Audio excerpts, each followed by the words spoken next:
Ano ang hinahanap mong pag-ibig? Pag-usapan po natin yan sa devotion natin na ito. Magandang araw po sa bawat isa sa inyo. Welcome back to our 365 Daily Devotion Seminar Edition. Binabati ko po muna yung kaibigan ko, si Brother Alvin and si Andeng. I hope in love na in love pa rin kayo sa isa't isa. At binabati ko rin po yung mga young people ng NLCC. Ayan, magkikita po tayo mamayang hapon. Ngayon po ay nasa letter L na po tayo at ang pag-aaralan po natin ay covenantal love. Now, covenantal love is a steadfast, promise-based love marked by faithfulness, sacrifice, and enduring commitment. It is not driven by emotion or convenience, but by a solemn vow, reflecting God's unwavering love for His people. His love transforms, comforts, and secures us forever. Now, sabi po sa Jeremiah chapter 31 verse 3, pakinggan po nating mabuti ito. Sinasabi po rito, "The Lord appeared to us in the past, saying, I have loved you with an everlasting love. I have drawn you with unfailing kindness." So isipin niyo pong mabuti, sinasabi ito sa inyo ng Diyos right now. Minamahal kita ng walang hanggang pag-ibig. Sa Tagalog po, nung una, ang Panginoon ay nagpakita sa mga Israelita at nagsabi, "Inibig ko kayo ng walang hanggang pag-ibig.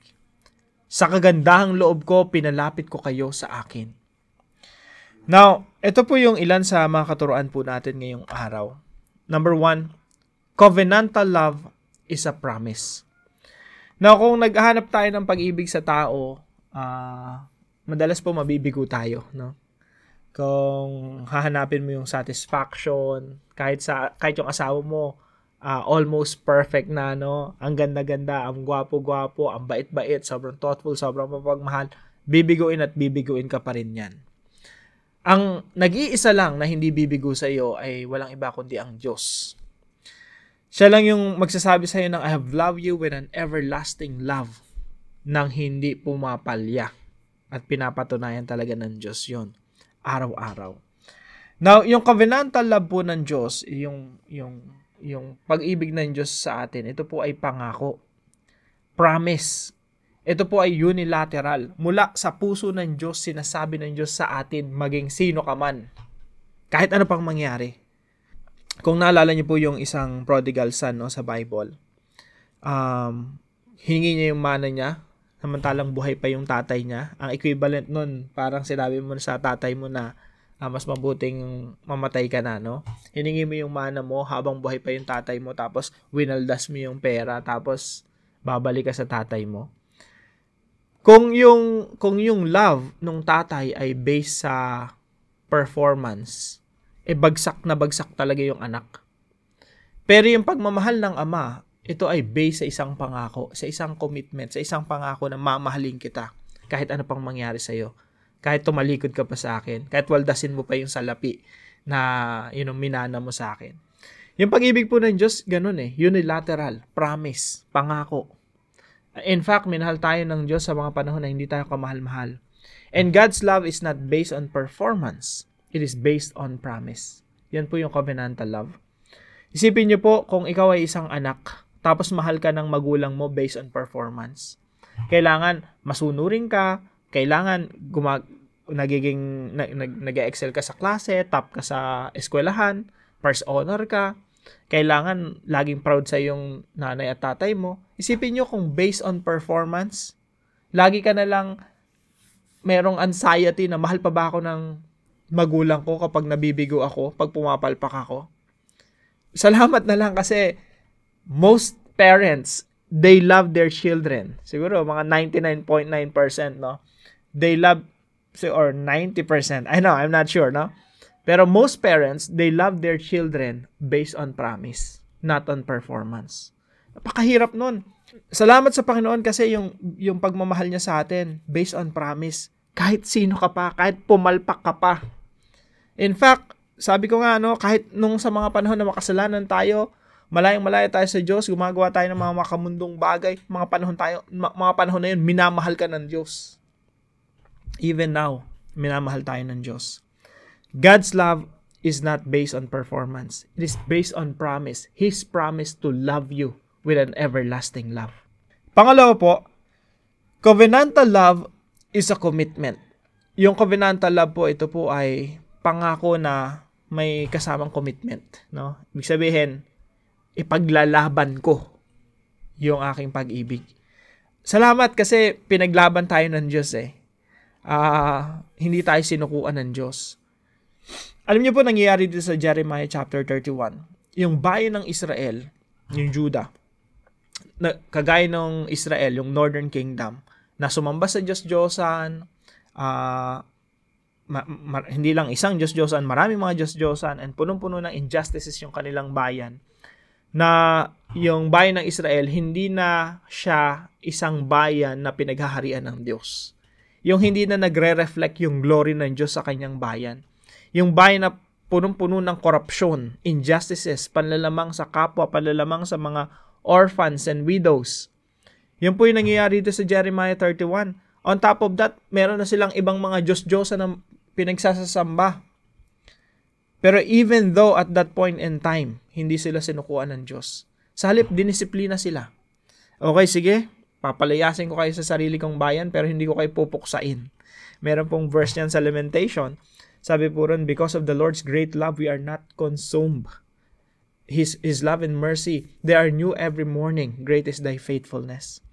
So yung pag-ibig po ng Diyos, pinaglalaban tayo even sa mga panahon na karapat-dapat na tayong sukuan.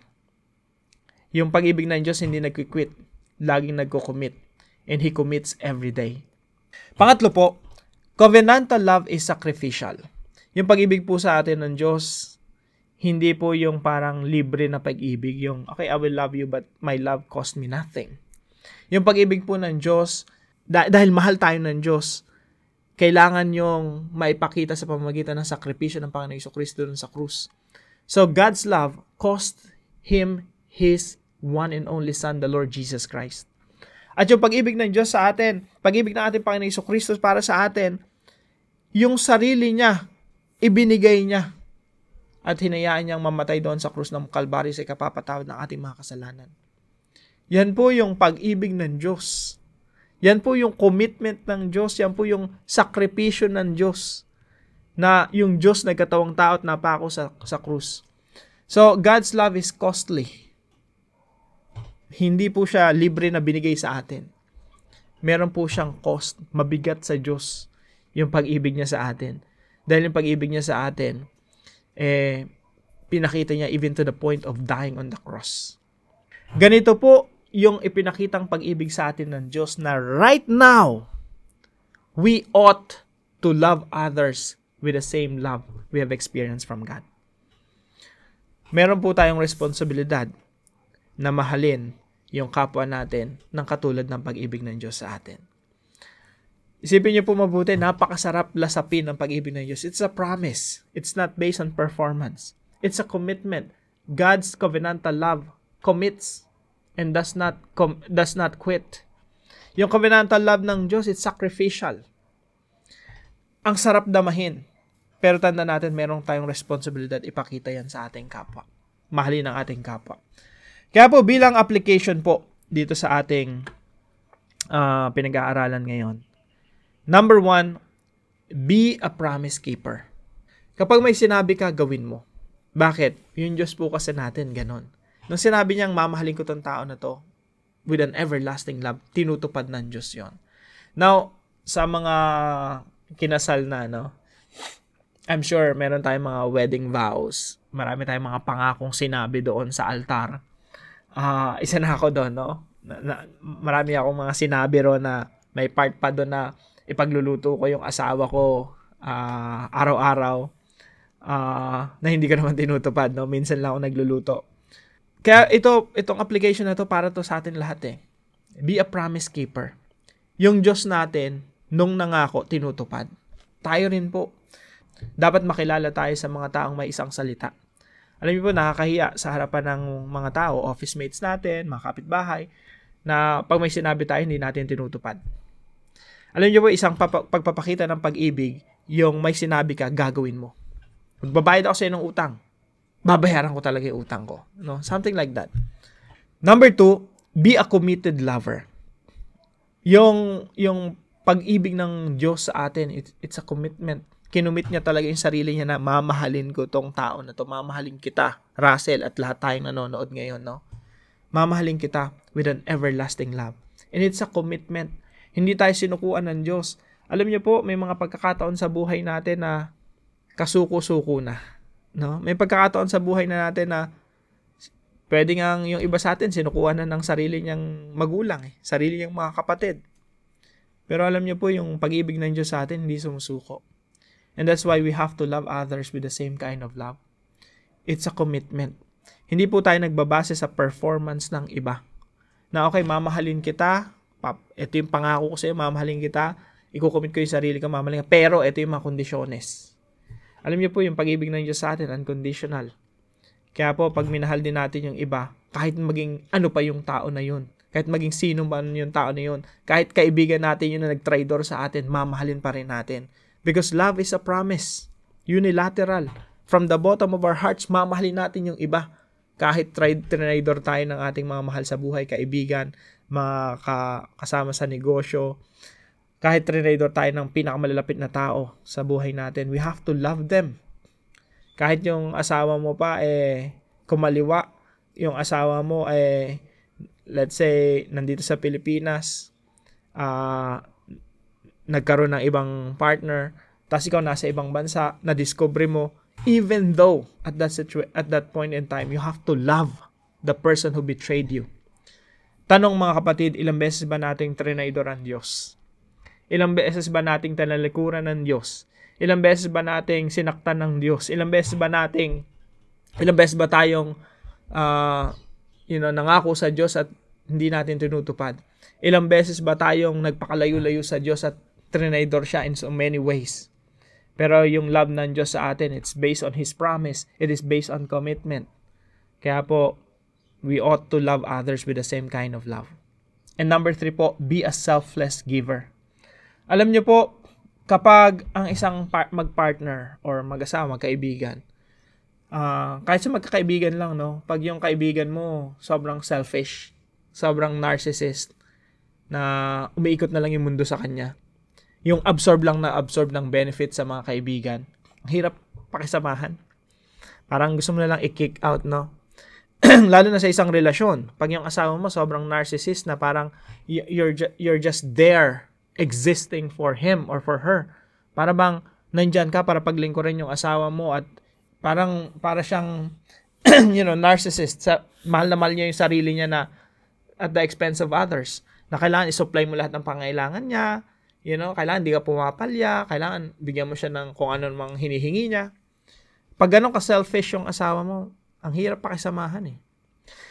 Pero alam niyo po, yung relationship, totoo na it's a give and take. Pero may mga time na give ka lang ng give. Wala kang tinatanggap. Kasi sobrang selfish nung kasama mo, no? O yung minamahal mo. Pero, wag po nating isipin na sumuko kahit sa mga ganong pagkakataon. Una, hindi tayo sinukuan ng Diyos. Pagtiwalaan po natin yung pag-ibig ng Panginoon Jesucristo na hindi sumuko sa atin, minahal niya tayo at patuloy na minamahal sa mga panahon na hindi tayo kamahal-mahal. Pero yung pag-ibig ng Diyos na yun, pag-ibig ni Kristo na yun, ang siyang bumago sa atin. Kaya pagtiwalaan natin yung strategy ni Jesus na yung pagmamahal niya sa atin, ang babago sa atin. Kaya po, pag minahal natin yung mga narcissist na mga tao, yung mga nakakabwisit, nakakainis na mga tao, pag minahal mo sila, mababago din sila. As long as you love them with the love of the Lord Jesus Christ. Ganon ka makapangyarihan ng pag-ibig ng Panginoong Jesucristo na binago tayo. At ganon rin ka makapangyarihan ng pag-ibig ng Panginoong Jesucristo na ipapakita natin sa iba na kaya ring bumago ng iba. Kaya wag po nating sukuan yung mga anak natin matitigas ang ulo, mga asawa natin, yung mga tao sa paligid natin, mga churchmates, workmates, mga tao sa paligid, mga kaibigan natin, wag nating silang sukuan. Now, para po sa ating discussion, how can you improve yourself to covenantally love others? Samahan niyo po ako sa panalangin. Loving Father, thank you for giving yourself so freely and fully. Your love reaches me even when I feel unworthy and weak. You loved me before I knew you, and you will never stop loving me. Help me to rest in your love when the world feels cold and my heart grows tired. Let your perfect love cast out all my fear and insecurity. Teach me to love as you love, sacrificially, generously, and unconditionally. May your love in me be a light to others, pointing them to Christ. In Jesus' name, I pray. Amen and amen.